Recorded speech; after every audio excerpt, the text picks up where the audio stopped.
হাতের ভিতরে যত খারাপ রেখা আছে, যত অশুভ রেখা আছে, যত গ্রহ দোষ আছে, করতালি দিয়ে কীর্তন করলে সব কেটে যায়। কোনো হাতে খারাপ রেখা থাকে না, জানেন তো।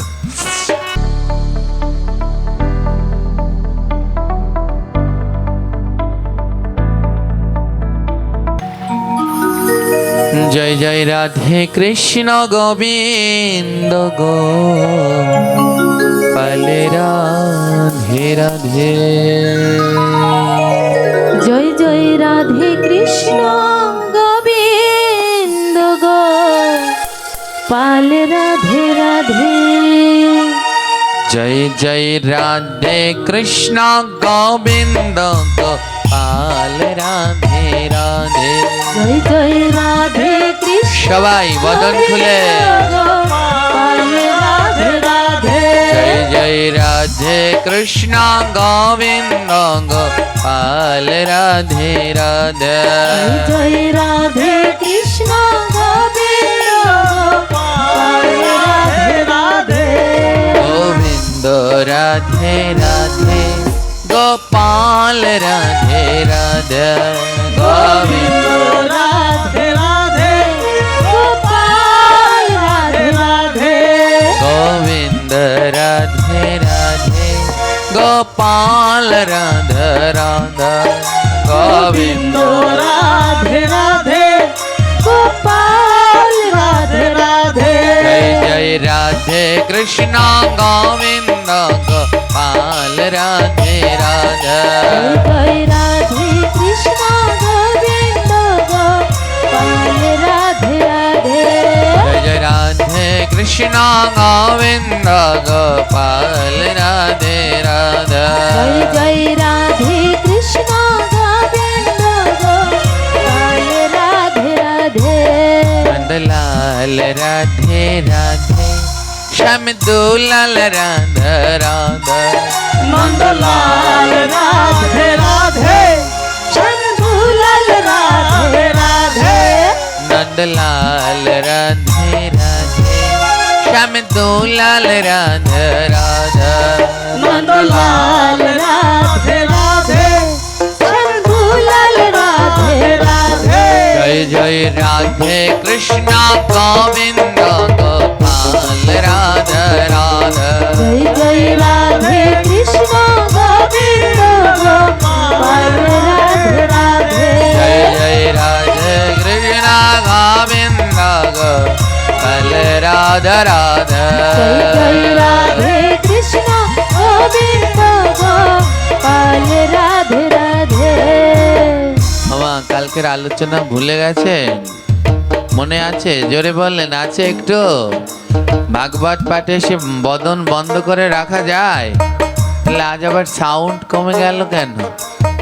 সবাই মিলে বদন খুলে কীর্তন করবেন। আর কীর্তনের সাথে কি করতে হবে?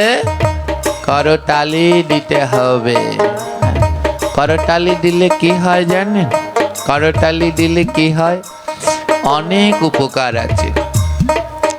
আমরা তো লোভী, কলির মানুষ তো লোভী, তাই লোভের কথাটা আগে বলি।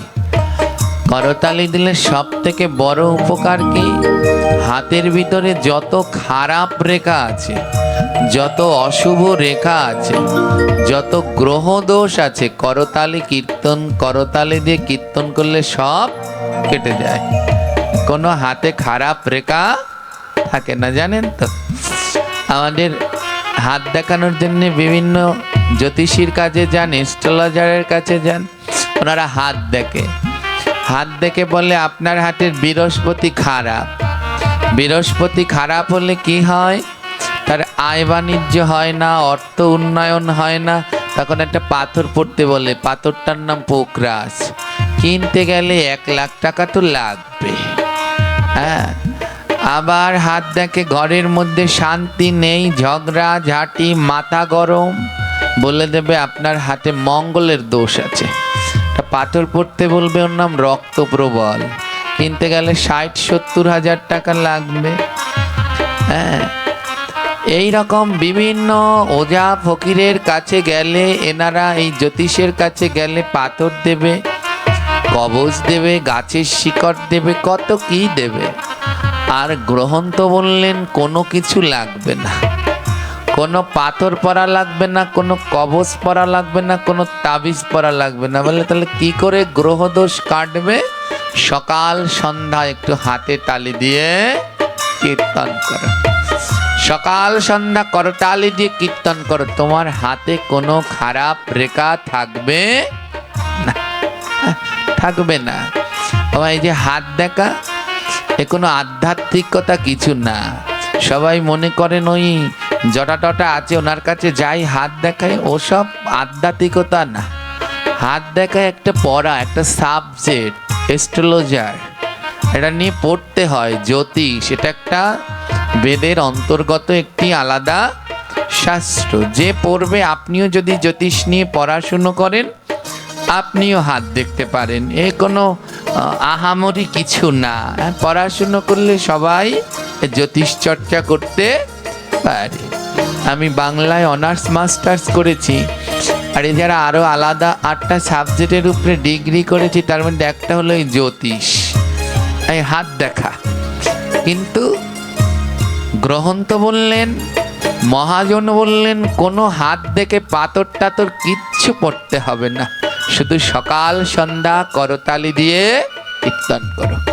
কোনো কারো উপরে বিশ্বাস নেই, এক গোবিন্দের উপরে বিশ্বাস রাখুন, তার নামের উপরে বিশ্বাস রাখুন, আপনার কোনো কিছু ধারণ করা লাগবে না। তাই সবাই মিলে করতালি দিয়ে কীর্তন করবেন। কথা আপনারা আগে কি কোনোদিন শুনেছেন যে হাতে তালি দিয়ে কীর্তন করলে হাতের খারাপ রেখা যায়? এটা আগে শুনেছেন তো? হায় ভগবান! তো হাতে করতালি দিয়ে কীর্তন করলে হাতের সমস্ত খারাপ রেখা দূর হয়ে যায়, অশুভ বিপদ আপদ সব দূর হয়। তাই কেউ হাত গুটিয়ে রাখবেন না, সবাই মিলে করতালি দেবেন এবং আমার সাথে একই তালে তালে বলবেন, জয় জয় রাধে কৃষ্ণ গোবিন্দ গোপাল রাধে রাধে, জয় জয় রাধে কৃষ্ণ গোবিন্দ গোপাল রাধে রাধে, জয় জয় রাধে কৃষ্ণ গোবিন্দ গোপাল রাধে রাধে, জয় রাধে কৃষ্ণ গোবিন্দ গোপাল রাধে রাধে, গোবিন্দ রাধে রাধে গোপাল রাধে রাধে, গোবিন্দ রাধে রাধে গোপাল রাধে রাধে, বাবা নন্দলাল রাধে রাধে, শ্যাম দুলাল রাধা রাধা, নন্দলাল রাধে রাধে, শ্যাম দুলাল রাধে রাধে, জয় জয় রাধে কৃষ্ণ গোবিন্দ গোপাল রাধে রাধে, রাধে কৃষ্ণ গোবিন্দ গোপাল রাধে রাধে। দেখুন যতক্ষণ থাকবো চেষ্টা করব যেন একজনও বাদ না পড়ে। সবাই হাতে তালি দিচ্ছে, কিন্তু 2-1 জন এখনো একটু বাদ আছে। এনারা আবার বাদ যাবেন কেন? এত কষ্ট করে আসলেন, ভগবানকে তো কিছু একটা দিয়ে যান। কি দেবেন গোবিন্দকে? এ জগতে যা আছে সবই তার। একটু নাম শুনিয়ে যান, একটু করতালি এটুক তো ভগবানকে দাও। আমরা এমন কিপ্টে, এমন কার্পণ্য দোষ আমাদের, ভগবানকে একটু করতালি দিতেও। এর জন্যে মহাজন বললেন দেবে না তো যাবে কোথায়? এখন দেখবে সবাই দেবে। ওষুধ আছে, ওষুধ লাগবে। এই করতালি দিয়ে কীর্তন করলে হাতের খারাপ রেখা যায় না? যায় না? জোরে বলেন। যদি সত্যি হয় জোরে বলবেন। হ্যাঁ, আমাদের পার্শ্ববর্তী ধর্মে ওয়াজ করে, ওয়াজ শুনেছেন কোনোদিন? ওনারা কি বলে, যখন ওনাদের মৌলভী মশাই বলেন ঠিক না ভুল, যদি ঠিক হয় এমন জোরে ঠিক বলে 1 মাইল দূর থেকে শব্দ শোনা যায়। ঠিক তা আপনাদের গলার শব্দ এত আসতে কেন? যদি সত্যি হয় তাহলে বলবেন। হাতের খারাপ রেখা করতালি দিলে যায় কি যায় না, একথা ঠিক না ভুল? বাবা, হয়েছে, কাজ হবে। এবারে এই করতালি দিলে তো খারাপ রেখা, হাতে যত অশুভ সব যায়। মানুষ পাপ করে, খারাপ মানুষ এরা মরলে পরে কোথায় যায়? যারা খারাপ কাজ করে মরলে কোথায় যায়? নরকে। আর ভালো মানুষরা কোথায় যায়? স্বর্গে। এটা প্রকৃতির নিয়ম। ভালো কাজ করলে যাবেন স্বর্গে, আর খারাপ করলে যাবেন। এবার বলুন তো, আমরা যেই হাতে তালি দিয়ে কীর্তন করছি, আমাদের খারাপ রেখাগুলো ওদের বাস কোথায় হবে? নরকে। আমরা যে হাতে তালি দিয়ে কীর্তন করছি, এদের এই খারাপ রেখাগুলো সব নরকে যাবে। কিন্তু গ্রহণ তো বললেন না।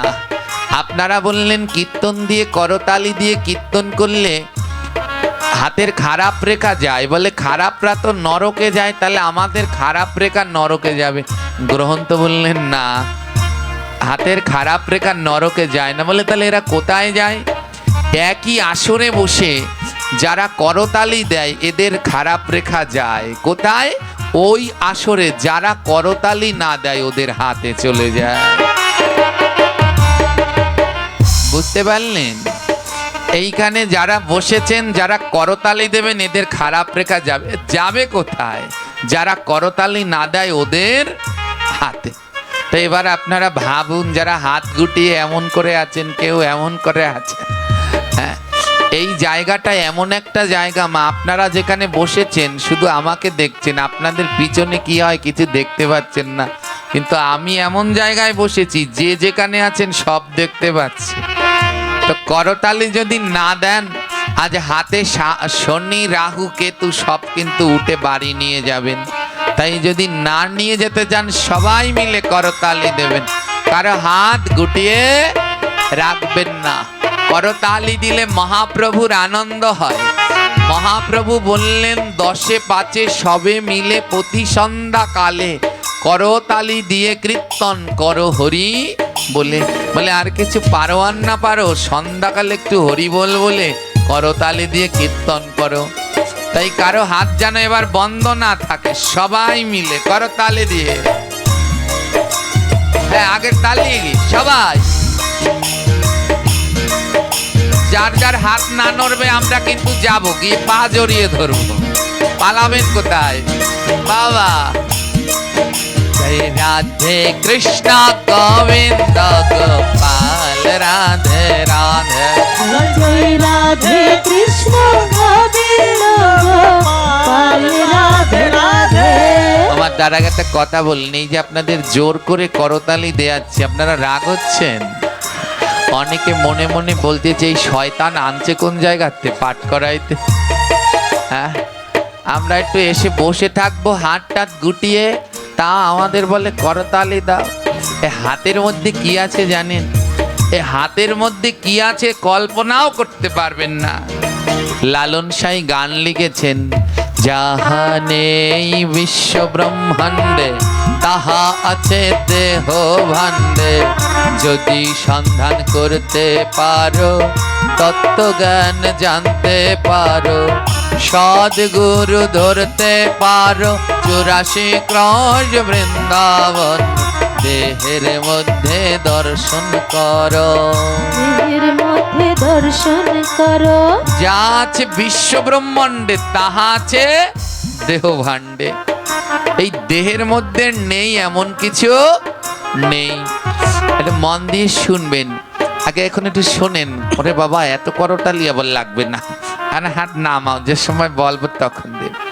এ হাতের মধ্যে কি আছে? কালকে যারা ওই ব্রত তালিকার ক্যালেন্ডারগুলো নিয়ে টানিয়ে রাখবেন, নিয়ে পড়বেন, দেখবেন ওর প্রথম পাতায় দেয়া রয়েছে, সকালবেলা ঘুম থেকে উঠে আমাদের প্রথম কর্তব্য কি? প্রথম কর্তব্য হলো নিজের কর দেখা। সকালবেলা বিছানায় বসে, ঘুম থেকে উঠে বিছানায় বসে প্রথম যে কাজ করবেন সেটা হলো নিজের কর দেখবেন। বিছানা থেকে নেমে যে দ্বিতীয় কাজ, মা বাবাকে প্রণাম করবেন। আমরা ঘুম থেকে উঠে সবার প্রথমে কাকে প্রণাম করি? জোরে বলবেন, মিথ্যা বলবেন না। এখন আর কেউ বলবেই না, বলে আবার কোনটা বলে জ্বালায় পড়ি। ঘুম থেকে উঠে 100% মধ্যে 80% সনাতনীরা বিছনা থেকে বাইরে নেমে সূর্য প্রণাম করে, ঠিক না ভুল? হ্যাঁ, সূর্য আগে গিয়ে সূর্যকে প্রণাম করে, কিন্তু এটা অপরাধ। কেন জানেন? ওই বিছানা থেকে নেমে বাসি কাপড়ে বাসি বস্ত্রে স্নান না করেই সূর্য প্রণাম করছে। কোনো দেবদেবীকে প্রণাম করলে স্নান করে শুদ্ধ বসন পরে তারপরে প্রণাম করতে হয়। এই সকালবেলা ঘুম থেকে উঠে প্রথম প্রণাম করতে হয় মাতা পিতাকে, কারণ মাতা পিতাকে প্রণাম করতে বাসি কাপড়ও লাগে না আর শুদ্ধ কাপড়ও লাগে না। আর মা বাবাকে প্রণাম করার পরে স্নান করে প্রণাম করতে হয় সূর্য দেবতাকে। ওই যে কালকে বলেছিলাম, মনে আছে? বেদব্যাসের স্ত্রী কখন প্রণাম করেছিল? স্নান করে সেই প্রণাম করলো ওম জবা, আর আ করেছে শুক পাখি মুখের মধ্যে ঢুকে গেলেন। হ্যাঁ, তো সকালবেলা আমাদের প্রথম কর্তব্য কি? বিছানায় বসে কি করতে হবে?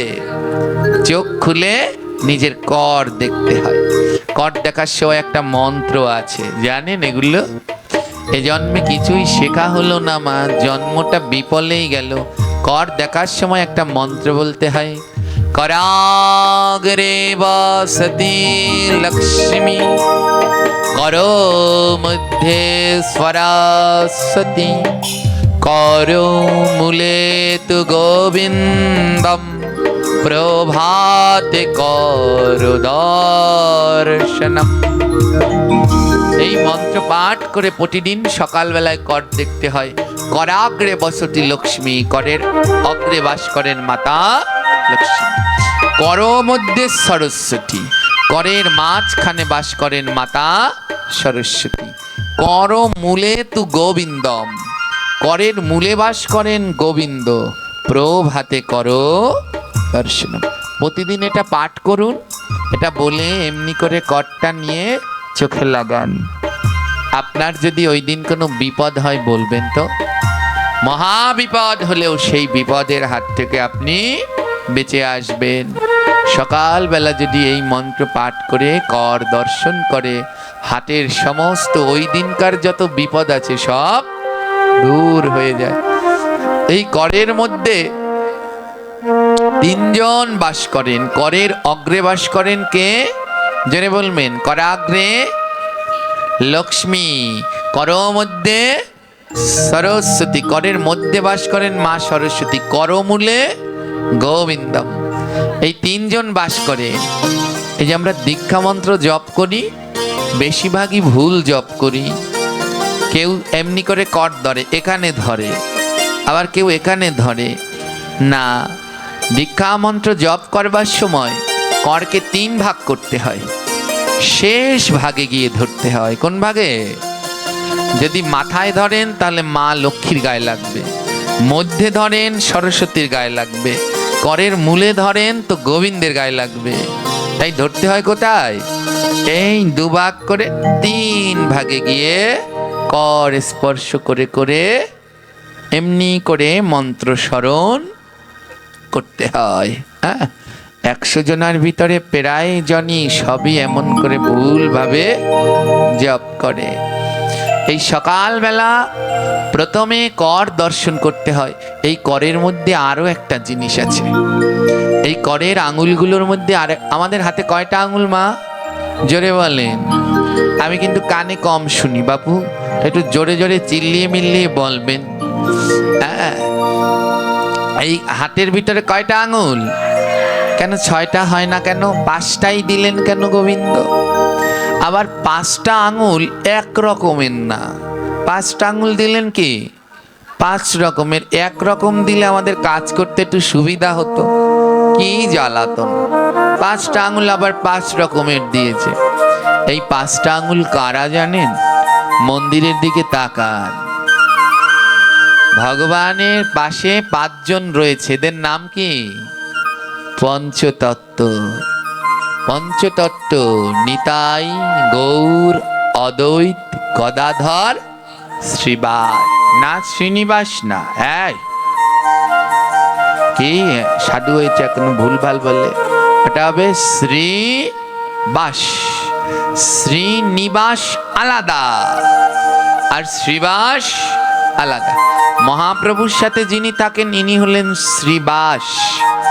আর মহাপ্রভু দ্বিতীয়বার আবার এসেছিলেন সেই দ্বিতীয়বার তিনি যে রূপে আসলেন তার নাম হলো শ্রীনিবাস।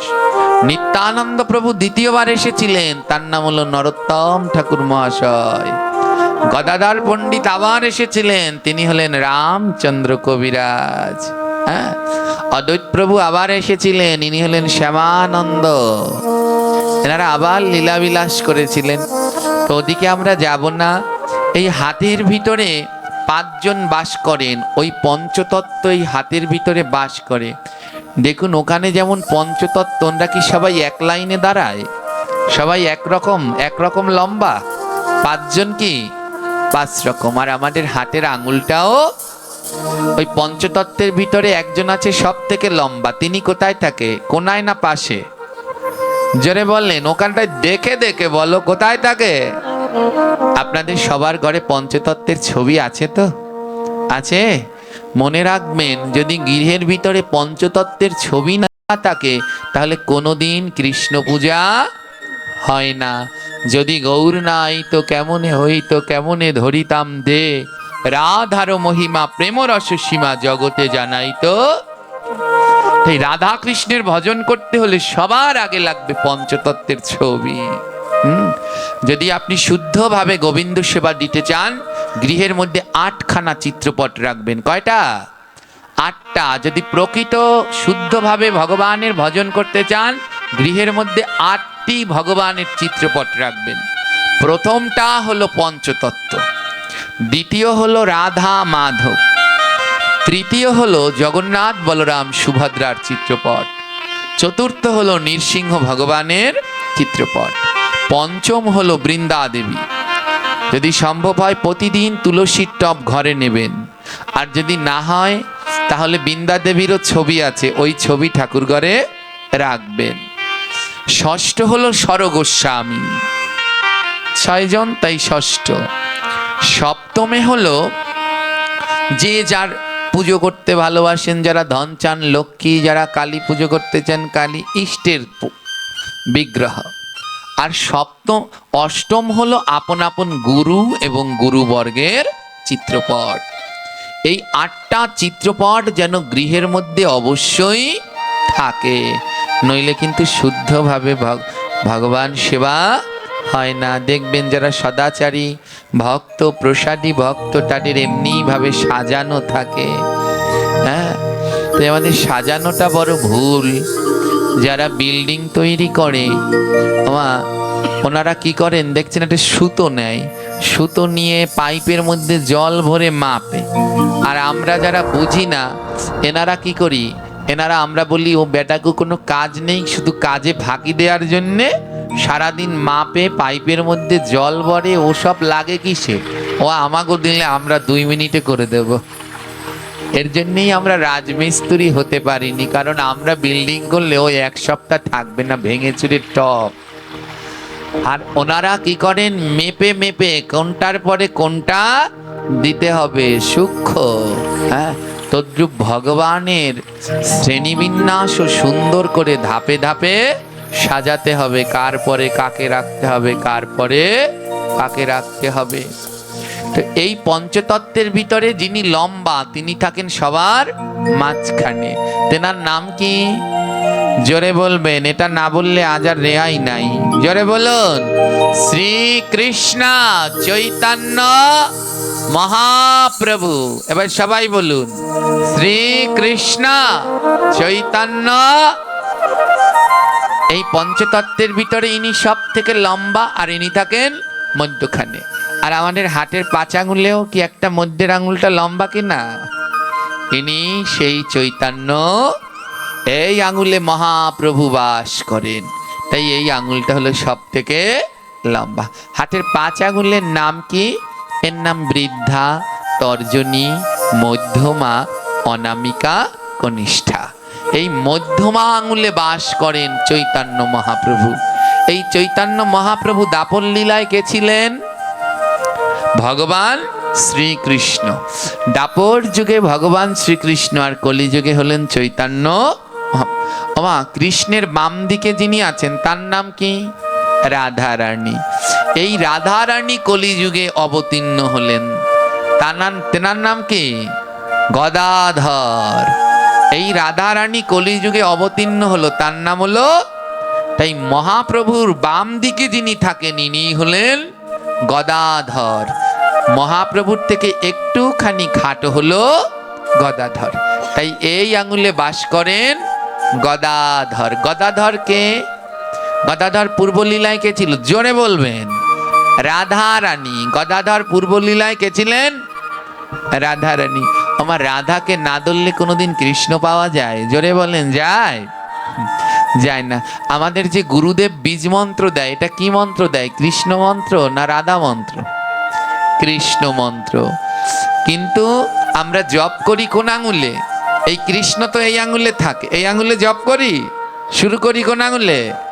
কারণ এটা রাধা, রাধাকে না ধরলে কৃষ্ণ পাওয়া যায় না। বুঝতে পারলেন? খুব সুন্দর তত্ত্ব লুকিয়ে আছে এর মধ্যে। এই আঙুলে গদাধর রাধা রানী বিরাজ করেন, তাই এই আঙুল থেকে আমরা মন্ত্র জপ শুরু করি, কারণ রাধাকে না ধরলে যে কোনোদিন কৃষ্ণ পাওয়া, এই আঙুলে গদাধর বাস করেন। এবার ধ্যান দিন, এই দুটো গেল। মধ্যের আঙুলে কে বাস করে? জোরে বলবেন। মনে রাখতে হবে মা, যদি মনে না রাখতে পারেন এ ভাগবত শুনে তো লাভ নেই। হ্যাঁ, মনে রাখতে হবে। নৌকাবিলাস কীর্তন শুনেছেন? নৌকাবিলাস কীর্তন, ওর ভিতরে এক জায়গায় ভগবান শ্রীকৃষ্ণ বললেন, সব সখীরে পার করিতে নেব আনা আনা, আরে তোমার বেলা নেব সখী, তোমার কানের সোনা সখী গো, ওই আমি প্রেমের ঘাটের মাঝি, তোমার বেলা পয়সা নেব না।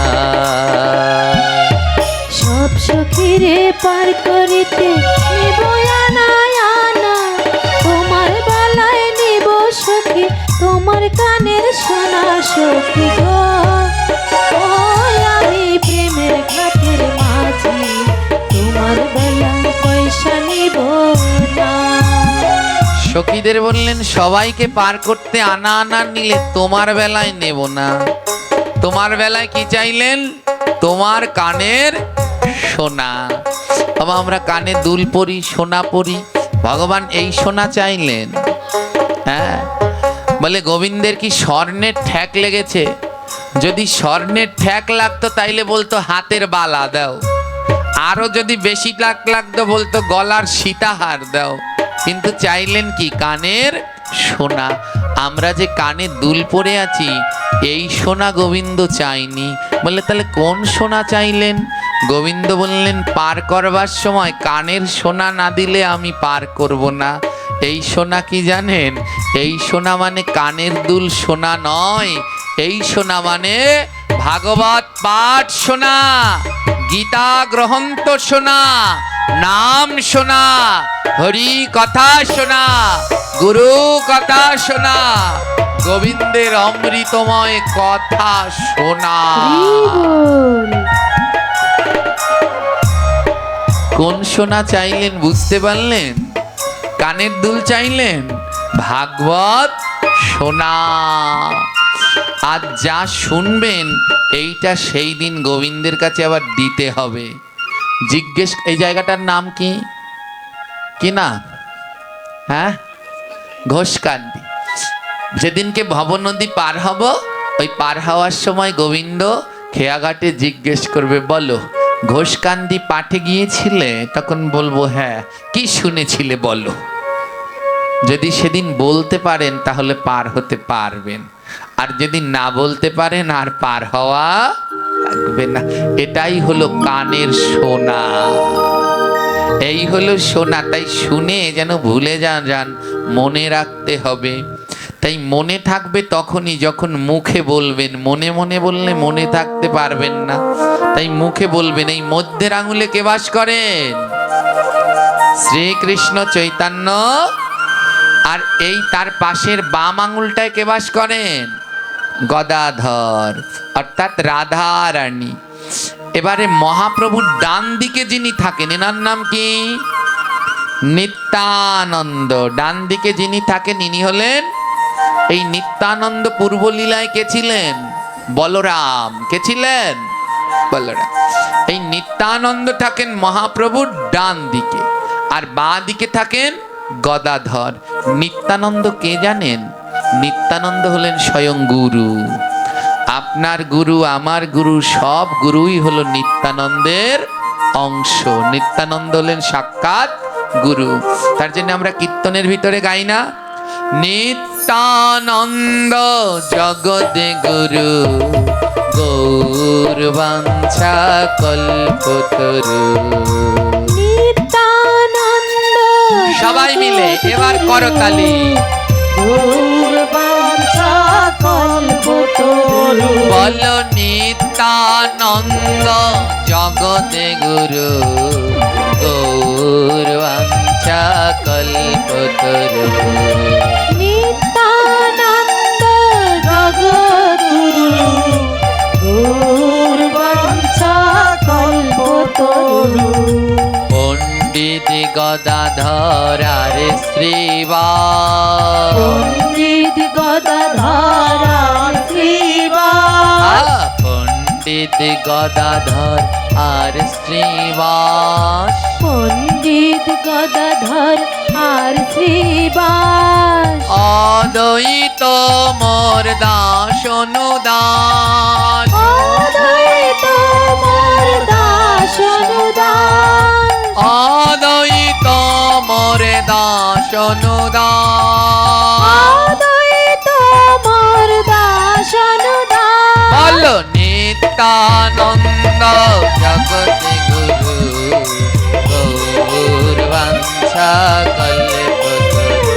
বলো নিত্যানন্দ জগদ্গুরু, গৌর বাঞ্ছা কল্পতরু। নিত্যানন্দ হলেন জগৎ গুরু, সবার গুরু, জগতের সবার। আমার গুরুর কাজ হলো দুইটি। গুরুর কাজ কয়টি? একটা হলো পথ দেখানো, শিষ্য যেন ভুল পথে না যায়। শিষ্যকে সঠিক পথ দেখানোর কাজ হলো গুরুর।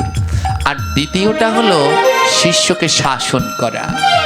শিষ্য যদি ভুল করে তাহলে শিষ্যকে শাসন করে আবার সঠিক পথে ফিরিয়ে আনা। এই হলো গুরুর কাজ। হ্যাঁ, কয়টা কাজ জোরে বলবেন? কটা? প্রথম কাজ কি? শিষ্যকে পথ দেখানো। শিষ্য যদি ভুল পথে যায়, সঠিক পথ দেখানো হলো গুরুর কাজ। এই আঙুলে কে বাস করেন? জোরে বলুন, নিত্যানন্দ। তাই এই আঙুল কি করে জানেন? পথ দেখায়। এই আঙুল কি করে? ওই আমরা যখন কালকে আসলাম, ওই রাস্তার মাথায় একজনকে জিজ্ঞেস করলাম ঘোষকান্দি কোন দিক দিয়ে যায়, এরকম করে দেখায়, এই আঙুল দিয়ে দেখায়, এদিকে যায় দেখায়, এই আঙুল দিয়ে দেখায়, এদিকে যান এমনি দেখায়। কোন আঙুল দিয়ে দেখায়? এই দিকে চলে যাও, এই দিকে গেলে ঘোষকান্দি। ইনি হলেন গুরু, তাই পথ দেখায়। তাই এই 5 আঙুলের ভিতরে কে পথ দেখায়? কারণ এই আঙুলে নিতাই বাস করে, তাই পথ দেখায়। আর আমরা যখন ভুল কাজ করি তখন শাসন করে কোন আঙুল? এই কাজ একদম ঠিক করনি, তাই এই আঙুল হলেন গুরু। নিতাই ভুল করলে শাসন করে, আবার সবাইকে সঠিক পথ দেখিয়ে দেয়। মিলল না? মিলল না? জোরে বলেন। হ্যাঁ, এই আঙুল হলেন রাধারানী ভক্তি, তাই এই আঙুল থেকে জপ শুরু হয়। এটা হলেন সাক্ষাৎ মহাপ্রভু বাঞ্ছা কল্পতরু, অর্থাৎ মনের ইচ্ছা পূর্ণ হয়। তাই আমরা সকল কাজ এই আঙুল দিয়ে করি, সিদ্ধ বাঞ্ছা পূর্ণ হয়। তিলক করি, সিঁদুর পরি, এই আঙুল সিদ্ধ, বাঞ্ছা পূর্ণ করে। এই আঙুল হলেন নিতাই, তাই ইনি পথ দেখায়, আবার ভুল করলে শাসন করে। এবার এই 5 জনের ভিতরে একজন আছে, দেখুন মন্দিরের ভিতরে বুড়া আছে না, ওই যে চুলদাড়ি পেকে গেছে, আছে না নেই? এনার নাম কি? অদ্বৈত। এনার নাম হলো অদ্বৈত প্রভু। এই 5 জনের ভিতরে ইনি বুড়া না? আর আমাদের 5 আঙ্গুলের ভিতরে আবার একটা বুড়া আছে, আছে না নেই? এই 5 আঙ্গুলের ভিতরে বুড়া বলে কোনটাকে? দেখুন, ঠিক নিত্যানন্দের পাশে রয়েছে অদ্বৈত প্রভু, আর আর এখানেও নিত্যানন্দের পাশে রয়েছে এই আঙুলের পাশে বুড়া আঙুল। এই বুড়া আঙুল মানে শান্তিপুরের বুড়া ঠাকুর। আমরা গাই শান্তিপুরের বুড়া ঠাকুর আনিল যে প্রেম প্রচুর। শান্তিপুরের বুড়া বাবাই। ঠাকুর আনিল যে প্রেম প্রচুর। গঙ্গা জলে তুলসী দিয়া, গঙ্গা জল তুলসী দিয়া। এই পাঠের আগে হয়তো পঞ্চতত্ত্ব হয়েছে, এর কাটানের মধ্যে আছে যে গৌরকে এনেছেন কি দিয়ে এনেছিল? গঙ্গা জল আর তুলসী দিয়ে। এনার এই অদ্বৈত প্রভুর বাড়ি হলো শান্তিপুর, তাই বলছে শান্তিপুরের বুড়া ঠাকুর আনিল যে প্রেম প্রচুর। কি দিয়ে আনলেন? গঙ্গা জল আর তুলসী দিয়া। গঙ্গা জল আর তুলসী দিয়া। গৌরানিল যে গৌরানিল যে। বলো নিত্যানন্দ জগতে গুরু গৌর বাঞ্ছা কল্পতরু। নিত্যানন্দ জগদ্গুরু বাবা গৌর বাঞ্ছা কল্পতরু। আরো জোরে নিত্যানন্দ জগতে গুরু গৌর বাঞ্ছা কল্পতরু। বলো নিত্যানন্দ জগদ্গুরু গৌর বাঞ্ছা কল্পতরু। এখানেও ইনি বুড়া আঙুল আর ওখানেও তিনি বুড়া ঠাকুর। তাই এই আঙুলের মধ্যে বাস করেন স্বয়ং অদ্বৈত প্রভু। আর ওই পাঁচজনার ভিতরে দেখুন একেবারে কোনায়, এই পাশের কোনায় দাঁড়িয়েছেন শুকনা শাকনা ন্যাড়া মাতা। ওনার নাম কি? শ্রীবাস। আমাদের এই পাঁচ আঙুলের ভিতরে উইনি হলেন একেবারে শুকনা শাকনা। সবার দেখেন, দেখা যায় এনাকে দেখলেই মনে হয় মাথা কানা ন্যাড়া। এই আঙুলের মধ্যে বাস করে শ্রীবাস প্রভু। এই হলো হাতের পাঁচটি আঙুল। এই পাঁচ আঙুলের ভিতরে পঞ্চতত্ত্ব বিরাজ করেন, কিন্তু আমাদের শেখাই হলো না। হ্যাঁ, তাই এখন মনে থাকবে এই আঙুলে কে বাস করেন? বুড়ো আঙুলে। সবাই বলবেন, তাহলে মুখস্থ হয়ে যাবে। কে বাস করেন? জোরে বলবেন মা। অদ্বৈত প্রভু। এই আঙুলের মধ্যে কে বাস করেন? নিত্যানন্দ। এই আঙুলে কে বাস করেন? গৌরচন্দ্র। এই আঙুলে কে বাস করেন? গদাধর। আর এই কেন আঙুলে? শিবায়। তাই যে কোনো পাপ করলে একটু ভেবেচিন্তে করবেন, যে কোনো পাপ করার আগে একটু ভাববেন। যদি এই আঙুল দিয়ে পাপ করেন তাহলে সেই পাপ কি হয়ে যাবে? এই আঙুলে কে বাস করে? নিতাই। তো এই আঙুল দিয়ে যদি পাপ করি রেহাই আছে? জোরে বলেন, আছে? তাই মহাজন বললেন, বলো তাদের গতি কি বা হবে? তাদের গতি কি বা হবে? বলো তাদের গতি কি বা হবে? তাদের গতি কি বা হবে? যারা চুন দিয়ে পান খায় যারা তাদের গতি কি বা হবে? যারা চুন দিয়ে পান খায় তাদের গতি কি বা হবে?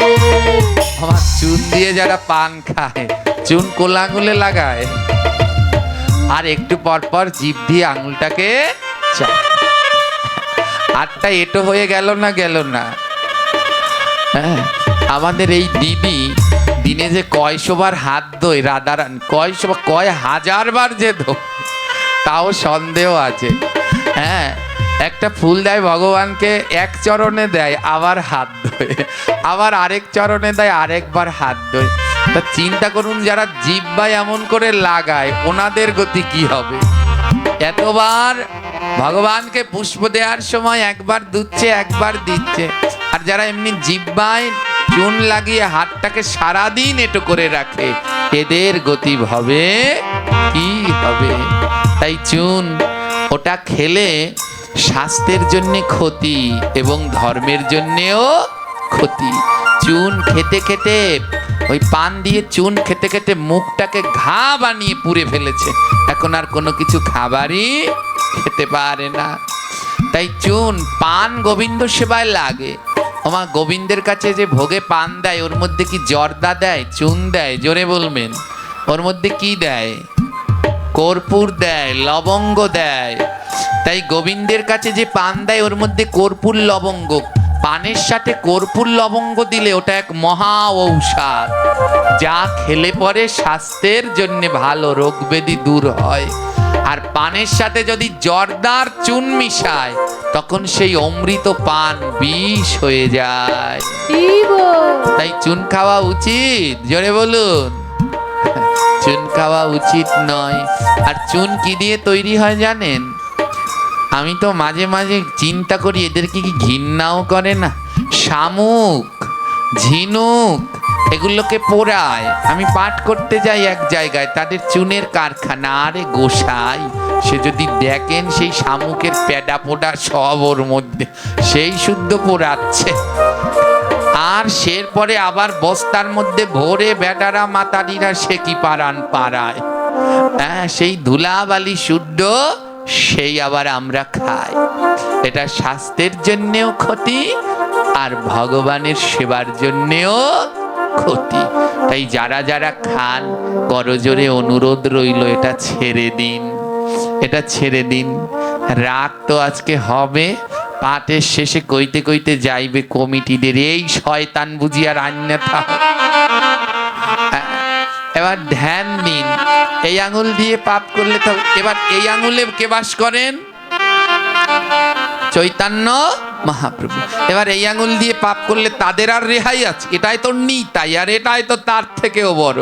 তাই মহাজন গাইলেন, বলো তাদের গতি কি বা হবে, তাদের গতি কি বা হবে, আহা তাদের গতি কি বা হবে, তাদের গতি কি বা হবে, যারা বিড়ি আর সিগারেট খায় তাদের গতি কি বা হবে, যারা বিড়ি আর সিগারেট খায় তাদের গতি কি বা হবে। এই আঙুলে যদি নিতাই, এই আঙুলে থাকে যদি গৌর, তাহলে যারা বিড়ি সিগারেট খায় কোন আঙুল লাগে? তো এদের গতি কি হবে? তাই নেশা জাতীয় দ্রব্য বর্জন করুন। এগুলো দেহের জন্য ক্ষতি, ধর্মের জন্য ক্ষতি। হ্যাঁ, ওই সিগারেটের গায়ে, জর্দার গায়ে ছবি এঁকে দিয়েছে, ওগুলো খেলে কি হয়? দিয়েছে না মা? দেয় না? দেয়নি? প্রত্যেক বছর সরকার আর কিছুতে ভ্যাট বাড়াক আর না বাড়াক, জর্দায় আর হলো সিগারেট বিড়িতে ভ্যাট বাড়াবে, কিন্তু তাও এরা খাচ্ছে। কেউ দুধ বেচে মদ খায় আর কেউ মদ বেচে দুধ খায়। আমাদের দশা হলো আমরা দুধ বেচে মদ খাই। এত কষ্ট করে দেহটাকে ঝাঁঝরা করে দিচ্ছেন, তাই এগুলো আর খাবেন না। এই ভাগবত আসরে এই সংকল্প নিন, না আর বিড়ি খাবো না, আর ওই চুন জর্দা এগুলো খাবো না। আছেন কেউ একজন যে আজ এটা শুনে আমার মন পরিবর্তন হলো, এটা আর খাবো না? যদি একজন থাকেন হাত, ওরে বাবারে, আমার এক বাবাকে পেয়েছি। বাবা, পাঠ শেষে আপনি কিন্তু দাঁড়াবেন, আপনাকে প্রণাম না করে গেলে আজ আমার মহাপাপ লাগবে। একজন পেয়েছি, ওই কোনায় আরেকজন বাবাও হাত তুলেছেন, তিনিও খাবেন না। দুজন পেলাম। মায়েদের মধ্যে একজন দুই একজন তুলবেন না জর্দা? এই তো কতজন পেয়ে গেছি। রাধে রাধে, হরি বল। এটাই হলো মা ভাগবতের কৃপা। এগুলো ছেড়ে দিন। আজ যারা যারা হাত তুললেন, এই আসরে কথা দিলেন খাবেন না, এই অধম গৌর গোবিন্দ দাস আপনাদের চরণে অনন্ত কোটি দণ্ডবত প্রণাম জানাই। আপনাদের চরণে অনন্ত কোটি দণ্ডবত প্রণাম, এবং পাঠ শেষে একবার হলেও আপনাদের চরণে প্রণাম করবার সুযোগ করে দেবেন আমায়, যে আমার মতো অদমের কথা শুনে আপনারা বিড়ি ছেড়ে দিচ্ছেন, জর্দা ছেড়ে দিচ্ছেন। এটাই হলো আমার সব থেকে পরম পাওয়া, এর থেকে বড় আর কিছু নেই। তাই আসুন সবাই এই নেশা জাতীয় দ্রব্যকে বর্জন